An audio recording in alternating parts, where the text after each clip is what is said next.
Here's something the supermarkets spend millions making sure you never think about. The way most British people grocery shop isn't accidental. It was designed by people with behavioural psychology degrees and 9-figure marketing budgets, specifically to make you spend more than you intended. This video is about undoing that. Not with dramatic lifestyle changes, with about 6 shifts in how you think about a trolley.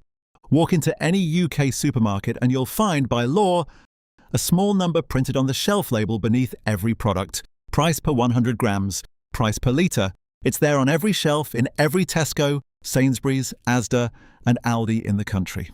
Almost nobody looks at it, and the supermarkets are perfectly happy about that, because the moment you start reading unit prices, the entire architecture of how a supermarket shelf is organised begins to look very different. Here's an example we found at the time of writing this.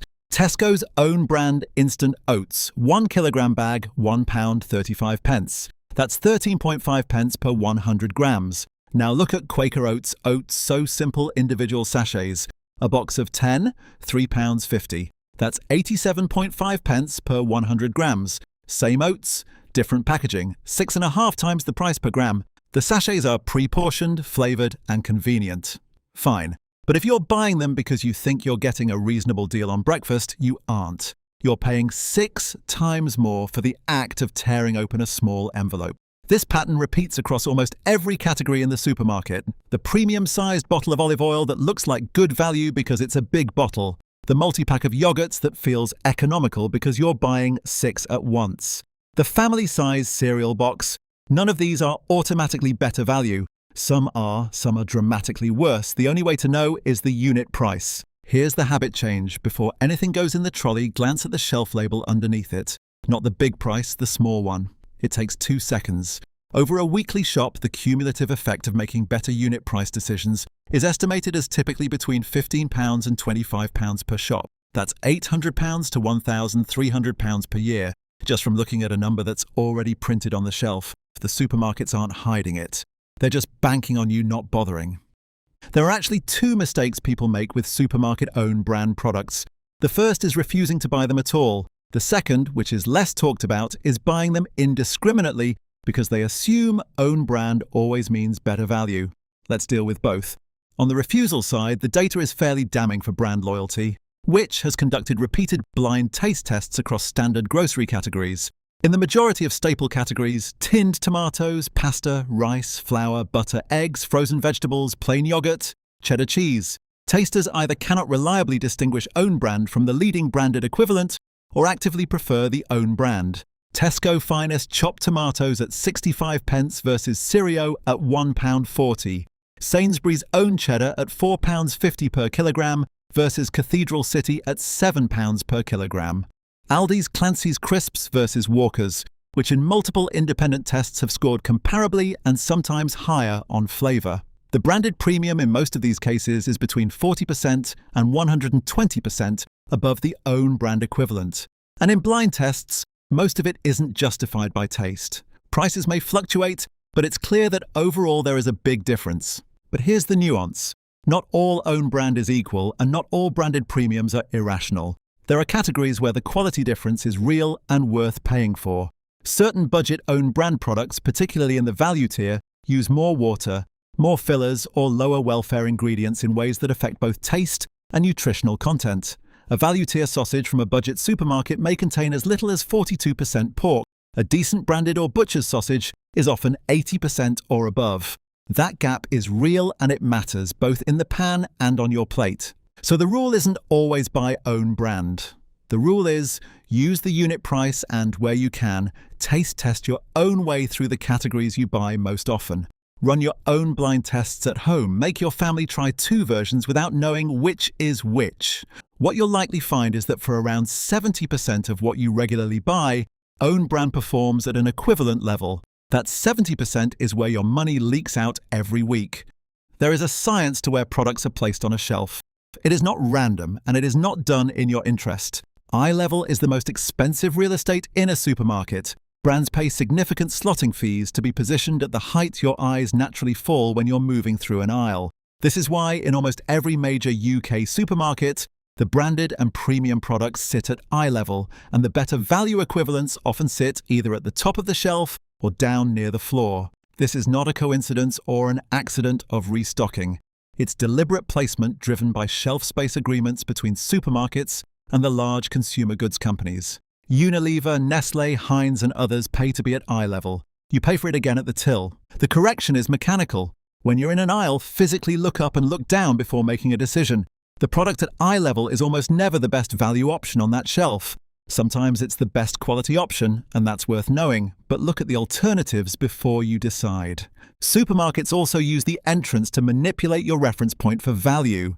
The first things you typically encounter in a UK supermarket, bakery smells piped through ventilation, fresh flowers, attractively displayed seasonal produce, are all engineered to put you in an expansive, generous, sensory-engaged state of mind before you've spent a single penny. Supermarkets have known for decades that a customer who feels good at the entrance spends more throughout the shop. Knowing this doesn't make you immune to it, but it makes it slightly less automatic. One practical counter: do your fresh produce shopping last, not first. Come in with a list, work through the ambient aisles first where the sensory manipulation is lower, and pick up fresh items at the end. It sounds like a small thing.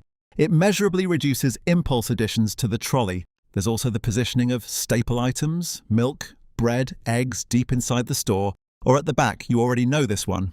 Probably. But knowing it and doing something about it are different things. Supermarkets put the things you definitely need at the far end, so you walk past everything you might buy. A list that you actually stick to is the only reliable counter. Most people approach a weekly shop the same way. Think of meals you want to eat. Write down the ingredients. Go buy them. This is logical, intuitive, and quietly expensive. Here's what it produces: a fridge with half a bag of wilting spinach, 2/3 of a block of feta, 3 carrots, and some leftover coconut milk that you opened for a curry on Thursday. WRAP Waste and Resources Action Programme research estimates that UK households throw away around £730 worth of food per year on average. That's the cumulative cost of things like the unused spinach and the dried out lemon and the yogurt that went off before anyone touched it. The inversion is this: before you write your shopping list, open the fridge and the cupboards first. Not to see what's running low, to see what needs using up. Build meals around what you already have. Then write a list for the gaps. This is sometimes called reverse meal planning, and it's one of the few frugal strategies that genuinely doesn't ask much of you beyond a small mental shift. It doesn't require going to multiple supermarkets. It doesn't require waking up early to catch markdown deals. It just requires looking at what you have before deciding what you need. A secondary benefit is that it forces a kind of natural stock rotation. Things bought last week get used before they expire. The back of the cupboard gets visited occasionally. The half bag of red lentils that's been sitting there for 3 months becomes dinner rather than a bin contribution. For the times when you genuinely can't figure out what to make from what you have, this is one area where AI tools are legitimately useful. You can tell a tool like ChatGPT exactly what's in your fridge: half a tin of chickpeas, some limp celery, leftover roast chicken, a lemon, and get workable recipe suggestions in about 30 seconds. It won't always be inspired, it will almost always be edible, and it will cost you nothing. The average UK household that switches to even a loose version of this approach can reduce food waste by around 40%. At £730 per year in average waste, that's roughly £290 back in your pocket before you've changed a single thing about what you actually buy. Every major UK supermarket marks down perishable items as they approach their use-by date. Meat, fish, bakery items, prepared meals, fresh pasta, dairy. You already know this exists. You've probably grabbed a yellow sticker bargain before. What most people don't know is that this isn't random. Markdowns happen on a schedule. Each department in each store reduces prices at roughly predictable times, and those times are learnable.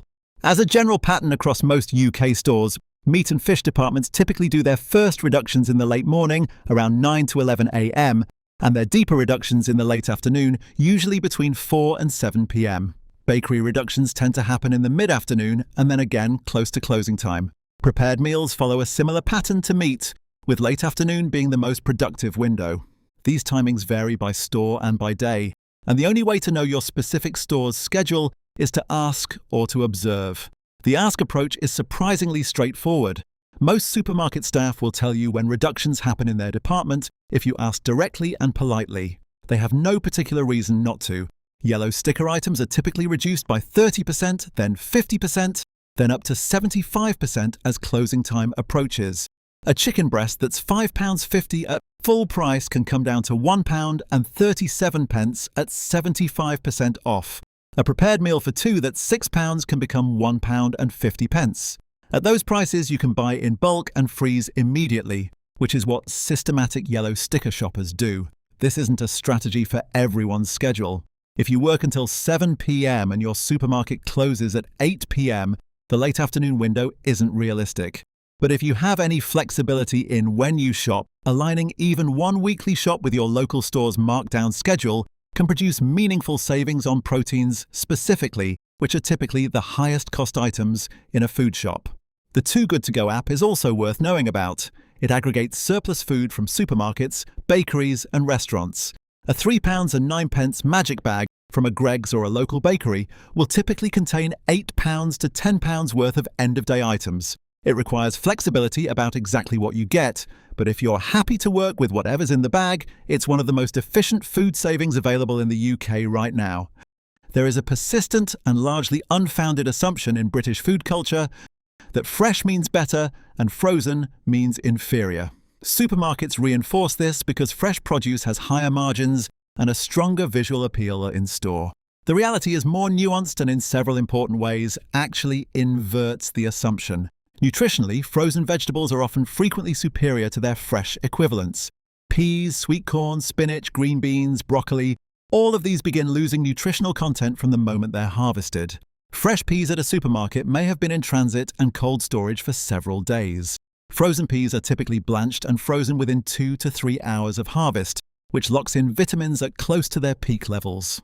A 2017 university study found that frozen produce had higher levels of certain vitamins and antioxidants than refrigerated fresh alternatives in most of the categories tested. Beyond nutrition, the cost difference is significant. Fresh spinach, 200 grams at most UK supermarkets, costs around £1.20 to £1.50. Frozen spinach, typically sold in 900-gram bags, costs around £1.50 for the entire bag. That's 7 times more spinach for the same money with better nutritional retention and zero waste from wilting. The same logic applies across a long list of products. Frozen fish, particularly fish like cod, haddock, salmon and prawns, is typically caught and frozen at sea within hours, meaning it is technically fresher than most fresh fish on a supermarket counter, which may be several days old. Frozen fruit for smoothies, frozen edamame, frozen mixed vegetables, all of these are legitimate equivalents to their fresh counterparts, frequently at half the price or less, with a shelf life measured in months rather than days. The categories where fresh genuinely matters are narrower than most people assume.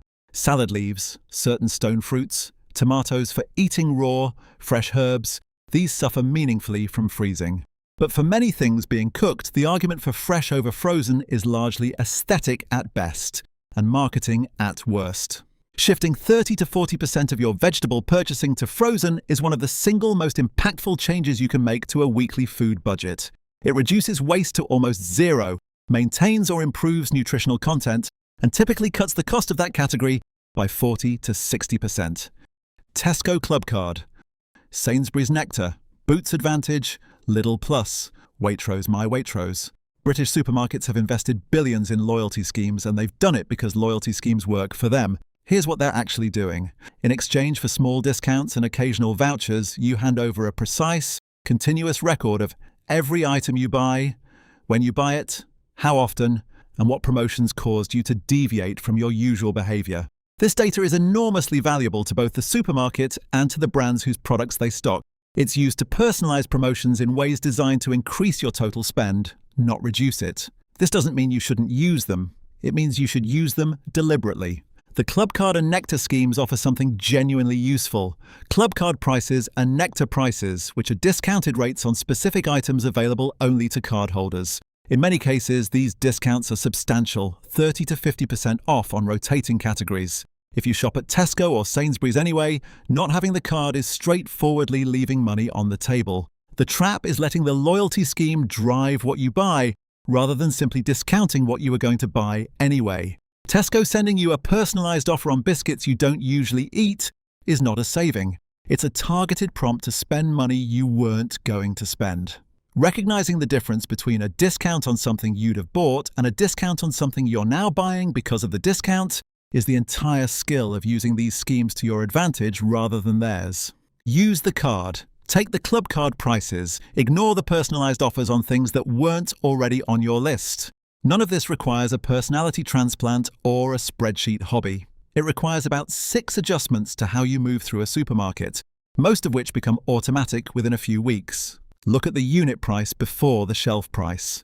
Glance up and down the shelf before you pick something up. Open the fridge before you write your list. Learn when your local store does reductions and align at least one shop per week with that window. Move more of your vegetable buying to frozen. Use your loyalty card for the prices, not the prompts. The average British household spends £4,800 per year on food and drink at home, according to Office for National Statistics figures. A realistic, conservative estimate of the savings available through these 6 habits, without eating less well, without spending more time shopping, and without becoming someone who talks about nothing but unit prices, is somewhere between £800 and £1,500 per year.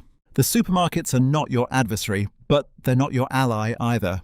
They are businesses with shareholders and margins to protect, and their stores are designed by people who know considerably more about your shopping behavior than you do. The gap between what they know and what you know is the gap you're currently paying for. Close it.